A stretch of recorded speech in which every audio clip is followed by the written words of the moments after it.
Come on, dribble, dribble, dribble, dribble. Hey, you black dress. Hello friends, welcome to America Darshan channel.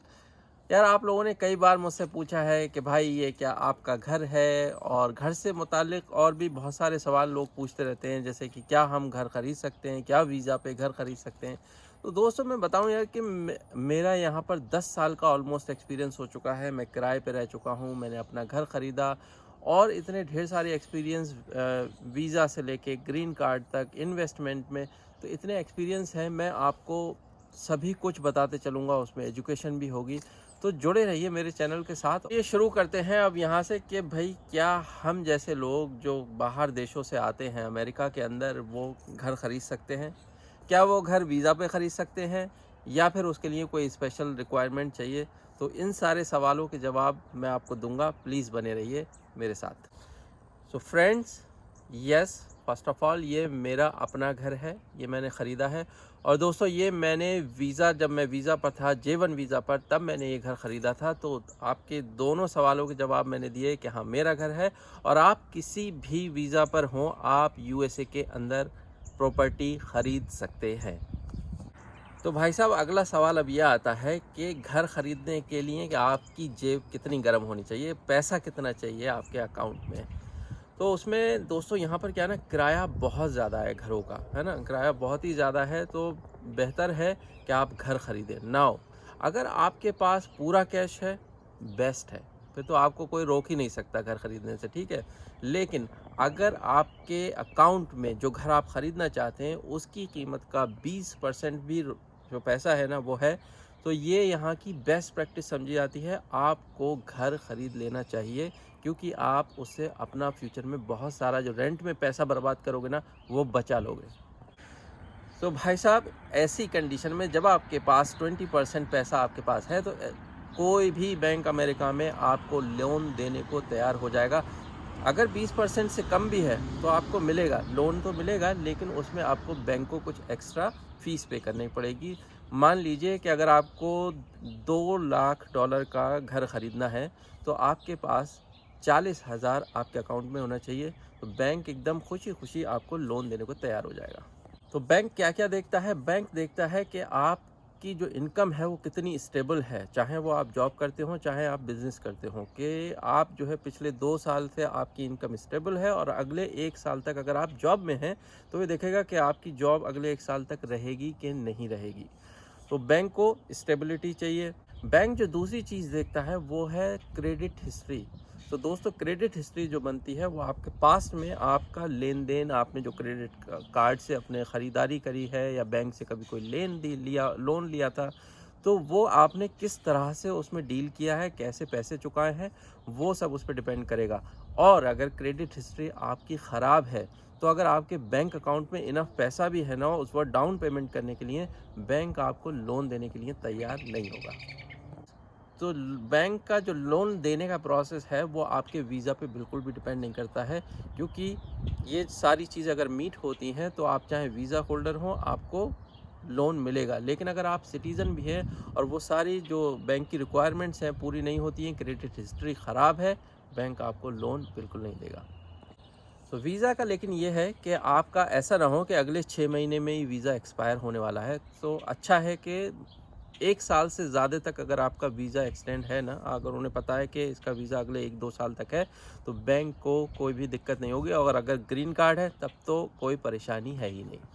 सबसे पहला step होता है कि आपको लोन के लिए बैंक से प्री अप्रूवल लेटर लेना। दैट मीन्स कि आपको ये शो करना है कि आपको बैंक जो है, जो आपका बजट है, जो आप लोन लेने वाले हो, बैंक आपको उतना पैसा देने के लिए तैयार है। क्योंकि जब तक कि ये letter, pre approval letter loan के लिए आपके पास नहीं है ना, कोई भी एजेंट जो ये घर बेचते हैं या घर दिखाते हैं, वो आपको घर दिखाने के लिए बिल्कुल भी तैयार नहीं होंगे। तो मान लीजिए अगर आप $2 लाख का घर लेने वाले हैं, तो बैंक क्या देखेगा? बैंक ये देखेगा कि पहली बात, आपके अकाउंट में क्या 20% या उससे कम, जो भी, अगर 20% है, तो आप जो लोन लेने वाले हैं, दैट मीन्स आप 1,60,000 का लोन लेने वाले हैं। सो जितना आप लोन लेने वाले हैं ना, बैंक ये देखेगा क्या आपकी इनकम या सैलरी उसकी 1/4 है कि नहीं। लगभग इसका मतलब है कि आप 40 से 50 हज़ार डॉलर पर एनम कमाते हैं या नहीं। तो ये ज़रूरी है। एक बार प्री अप्रूवल लेटर आपके हाथ में आने के बाद आप जो है अब स्टार्ट करते हैं घर देखना। घर देखने के लिए यहाँ 3-4 मेन वेबसाइट हैं, जिसमें एक होती है रेडफिन, एक है ज़िलो, ट्रूलिया। तो इन पर और इन्हीं पर आपको एजेंट भी मिल जाते हैं जो आपको घर दिखाएंगे। ये एजेंट क्या है कि आपका अगर कोई जानने वाला है, कोई फ्रेंड है, उससे भी आप रिकमेंड करा सकते हैं, लेकिन आपको घर ख़रीदने के लिए एक एजेंट ज़रूर चाहिए। ये एजेंट आप जो एक सेलर का भी एजेंट होता है, तो उस सेलर वाले एजेंट को भी आप हायर कर सकते हो। तो सेम एजेंट दोनों के लिए भी काम कर सकता है, डिपेंड करता है कि अगर वो इस बात पे अग्री हो। तो एक तरीका ये है कि आप अपने आप ही घर पसंद कीजिए वेबसाइट पर और अपने एजेंट को बता दीजिए कि भाई मुझे ये घर पसंद है और आप मुझे दिखा दीजिए। दूसरा ये है कि आप अपने एजेंट को अपनी रिक्वायरमेंट बताओ कि मुझे ऐसा ऐसा घर चाहिए, इतनी इतनी कीमत का घर होना चाहिए। तो वो एजेंट क्या करेगा, उसके कांटेक्ट में जितने भी जो उसके एरिया में रेंज में घर होंगे वो आपको भेजता रहेगा ईमेल पर, एंड देन उसमें से आपकी जो भी रिक्वायरमेंट मीट हो आप अपने एजेंट को कहिए, वो आपको घर दिखाने ले जाएगा। सो फ्रेंड्स, आपने एक बार घर पसंद कर लिया, आप अपने एजेंट के थ्रू अब नाउ सेलर के एजेंट को अपना जो ऑफ़र है वो भेजेंगे। एंड सेलर अगर उन लोगों को, सेलर का जो भी ओनर है, अगर वो लोग इस बात पे एग्री करते हैं, आपका कॉन्ट्रैक्ट उन्हें एक्सेप्टेबल है, तो उसके बाद वहाँ से आप एक कॉन्ट्रैक्ट साइन कर लेंगे। तो एक बार जब आपका कॉन्ट्रैक्ट साइन हो जाता है तो उसके बाद आपको 1 महीने का लगभग टाइम मिलता है फाइनल डील साइन होने के लिए, और उस 1 महीने के अंदर आपकी जो भी बैंक के लोन की फॉर्मेलिटीज़ होती है ना, वो आप पूरा कर लेते हो। और दोस्तों यकीन जानो कि यार जो बैंक का लोन की फॉर्मेलिटी है ना, वो इतनी आसान होती है कि जब मैंने ये लोन लिया था तो और जिस ऑफिसर ने मेरा लोन अप्रूव किया होगा, ना मैं कभी उससे मिला, ना मैंने कभी उसे देखा, ना मैं इस काम के लिए कभी पर्सनली बैंक में गया। जो भी हुआ ईमेल के थ्रू हुआ। आज तक मुझे नहीं पता है कि वो बैंक से का लोन मेरा किसने अप्रूव किया था। तो इट इज़ सुपर ईजी, बहुत ही आसान है, बस सारी रिक्वायरमेंट्स जो है वो मीट होनी चाहिए। तो फ्रेंड्स, यहाँ पर जो होम लोन है ना, उसका इंटरेस्ट रेट जो होता है ना, वो बहुत ही कम है। तो जो होम लोन डिसाइड हुआ है उसका 2 से 4% आपको पर एनम देना पड़ता है, यानी कि हर साल। फ्रेंड्स, अब यहाँ पर आता है आपका मोस्ट स्पेशल डे, जिस दिन आपके साइन होने होते हैं, उसे कहते हैं क्लोजिंग डेट। और इस दिन जो है एक फ़ीस देनी होती है, जो घर की कीमत की 6% होती है, वो होती है क्लोजिंग फ़ीस। और इसमें क्या क्या कवर होता है, इसमें सेलर के एजेंट की फ़ीस, बायर के एजेंट की फ़ीस, और जो रजिस्ट्रेशन की फ़ीस होती है वो भी इसी में कवर होती है।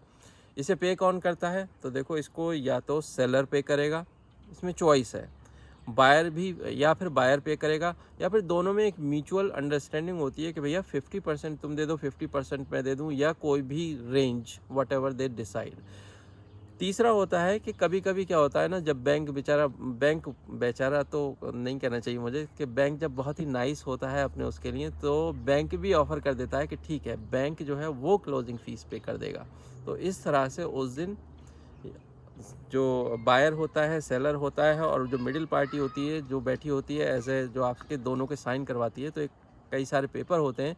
सो 1 बाय 1 वो सब कुछ सारे स्टेप्स एक्सप्लेन करते हैं सेलर को, बायर को, और जिसके जो अमाउंट होते हैं वो उसी वक्त उनको चेक बनाकर दे दिया जाता है। जैसे सपोज सेलर के जो फ़ीस होती है उसको उसका चेक, बायर की फ़ीस उसको उसका चेक, एंड देन ये सारे साइन होके जो पेपर है वो आपके घर पर आपको मेल में, यानी कि पोस्ट से आपके घर पर आते हैं, और आप यहाँ पर घर के, और जो कि हाँ सबसे इम्पॉर्टेंट चीज़ होती है कि भाई वो उस वक्त आपके हाथ में बहुत ही, जैसे कहते हैं ना, इतने प्यार से वो लोग आपको उसके घर की कीज़ देते हैं, और जो फीलिंग होती है ना ऑसम, के आपको आपके घर की चाबी मिल गई।